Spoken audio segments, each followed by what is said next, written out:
Everton have indeed sacked Frank Lampard. We're going to get immediate reaction to that, but it's as we were all expecting today because of what happened at the weekend. Of course, he had a meeting with Farhad Moshiri and his future wasn't assured, he said in that meeting. But as you saw at the weekend, after that defeat to West Ham, it was likely to be the last straw. They've really suffered, haven't they, this season so far? Just the 3 victories in the Premier League, and it's left them 19th in the table at the moment. So the bad news for Frank Lampard is that he has taken the hit for their position in the table. Almost 2 weeks, of course, to their next Premier League game as well, which gives them a little bit time to see who they will get in through the door. We have all sorts of names are in the hat at the moment. In terms of the bookies, Marcelo Bielsa is top of the bookies list at the moment to take over from Frank Lampard. We're going to get some more on this story as it develops. But as I can tell you, their next Premier League game doesn't get any easier, does it? It's Arsenal. And that's at Goodison Park on February the 4th. And then it is the Merseyside derby, and that is at Anfield.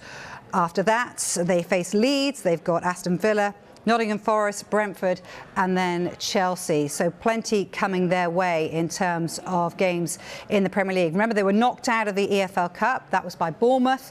They were knocked out of the FA Cup by Manchester United. Since, of course, Ancelotti left in the summer of 2021, it was Rafa Benitez who took charge. And then after Benitez came Frank Lampard. He was given the role on January the 31st. And he has kept the role for less than a year. So the big news breaking is that Everton have indeed sacked Frank Lampard. And we will get some reaction to that news throughout the day here on Sky Sports News. These are his last 8 games in charge. You see there, it makes for dismal reading at the moment in the Premier League. West Ham away, of course, the game at the weekend, that was a 2-0 defeat. And then Southampton, they lost that one as well, 2-1. Against Brighton, it was no better, 4-1 defeat there. Manchester City, they got that draw as things were looking up at that stage. But before that, it was Wolves, Bournemouth and Leicester, where they picked up defeats as well. And that draw against Fulham a while ago now, a 0-0 draw there. So these are his times in charge. As I said, at the moment, 3 wins in the Premier League. He's drawn 6, lost 11.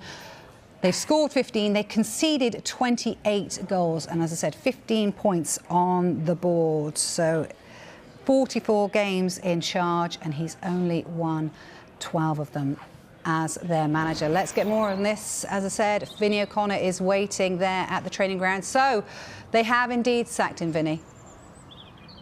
Yeah, certainly our understanding at the moment, Vicky. Obviously, Everton still to confirm for definite that Frank Lampard has been sacked, but it is our understanding that he has been relieved of his duties as the Everton manager. It's the information that we had earlier today and have been reporting throughout the day, really. And it's just been a case of results ultimately deciding Frank Lampard's fate. The fact as well, you spoke about the stats throughout his time here in charge, Vicky, but on top of that, of course, there were painful defeats at home to the likes of Wolverhampton Wanderers, Southampton as well, both strugglers, fellow strugglers in and around Everton in the Premier League table at the moment, and the fact that they weren't able to get maximum points from those games really set alarm bells ringing at the football club, continuing that desperate run of form.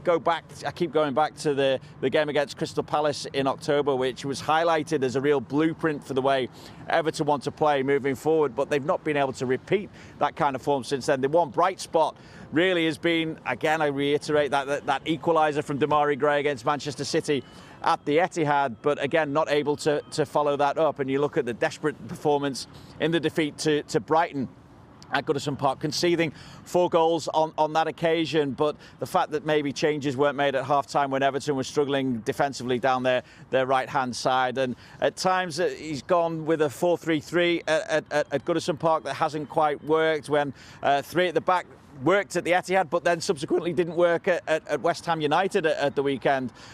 So it's just been a desperate situation all round. I think the fans look at the situation and they say that Frank Lampard isn't entirely to blame for the situation Everton found themselves in. We go back to recruitment over a prolonged period of time.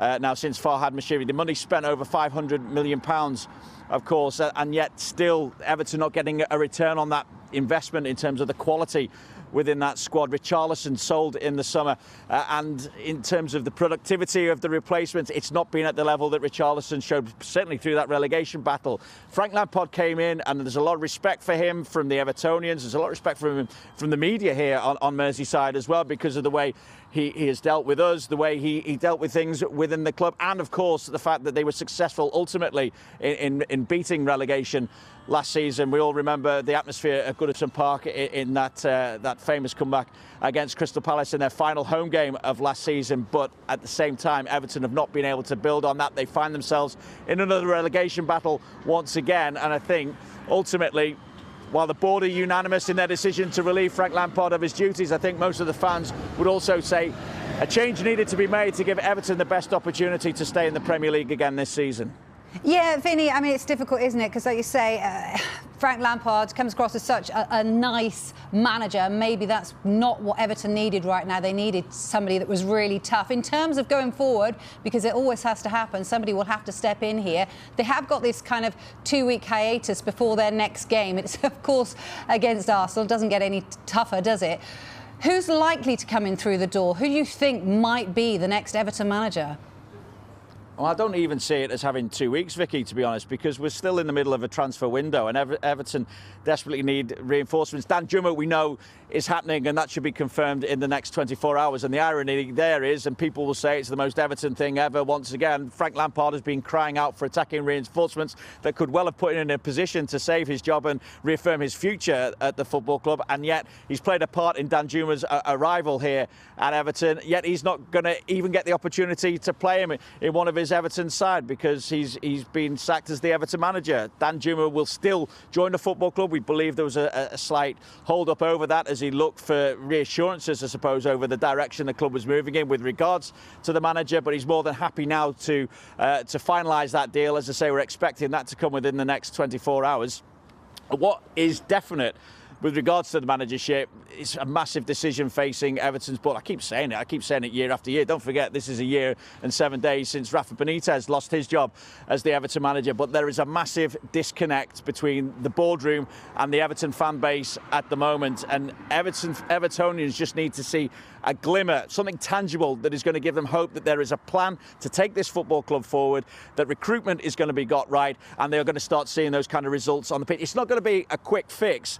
In some ways, they need someone to come in and give it a quick fix and give it that managerial boost that will see them picking up the points that can pull them away from the drop zone. But they're also looking for longevity as well, and that forward kind of plan that shows that there is a plan in place that can see this football club progress, because these Everton fans have been hurting for too long. They've been promised so much, and in terms of results on the pitch, little has been delivered. Absolutely, Vinny. And we've seen the banners. Is there any indication, I don't know whether you'll know any of this, but could any of the board members follow suit and go with Frank Lampard? Or will it just be Frank Lampard, do you think?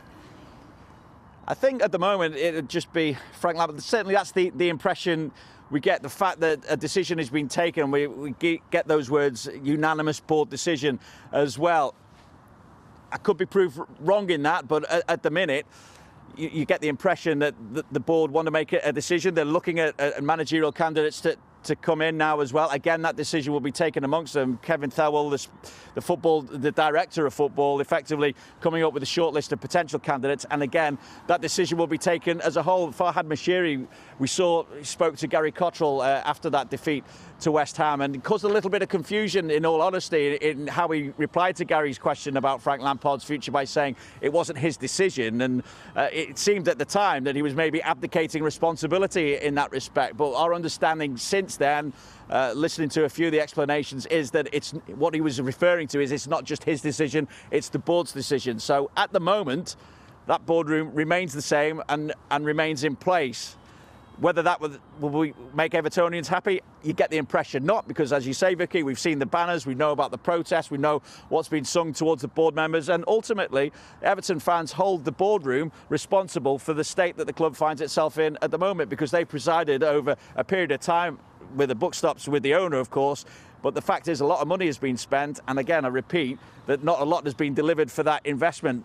So I suppose, in essence, they want to see at some point that the lessons have been learned from the mistakes made in the past.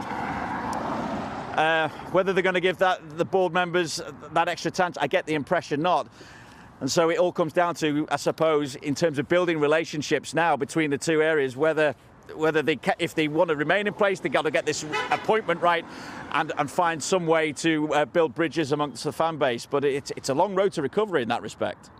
It is. We'll talk about that in a minute. Just in terms of Frank Lampard, where does he go next? You speak to him regularly. What do you think he's going to do? Will he lick his wounds for a while? He'll want to get back in the game, you'd think.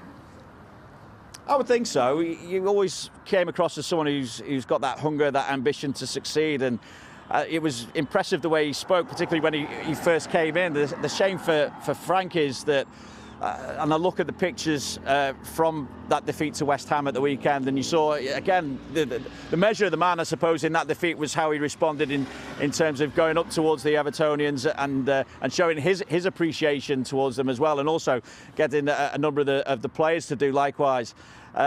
His ambition is massive. He had massive ambitions for this football club as well. I suppose it's just a case of a learning process. This was a difficult job as well. And when you're still at the start of your managerial career, was it the right time for him to come to this club? Not necessarily one that he could ever have turned down, because on paper, I suppose, you see the fan base, you see the potential within that squad, you see the money that's been spent in the past on players, and you just look at some of the quality of the players within that squad as well. I mean, yeah, they're in a difficult position, but I think there's an argument to say that this group of players should be doing better than they are. And then maybe they need to look at themselves as well, because they've seen there's a fair few in that dressing room who have been through a number of managers now during the time that Farhad Moshiri has been in charge. But yeah, in terms of Frank Lampard, I think it's a case of taking a bit of time out now and then assessing his future, assessing what he needs to improve on as a manager. The fans, well, they appreciate the qualities that Frank Lampard brought to the football club in terms of being a unifying force last season. They will also point to where they feel he's made errors in terms of team selection or in terms of not changing things during a game when things have been going against his side. So I think there's lessons that can be learned, but I would hope that the fire, the ambition will return for Frank Lampard, and he will get another opportunity as well, because I go back to that performance against Crystal Palace this season. That filled everyone with a lot of excitement as to what the future was for Everton, because Frank Lampard spoke about it at the time. That was the blueprint for the way he wants the football club to play.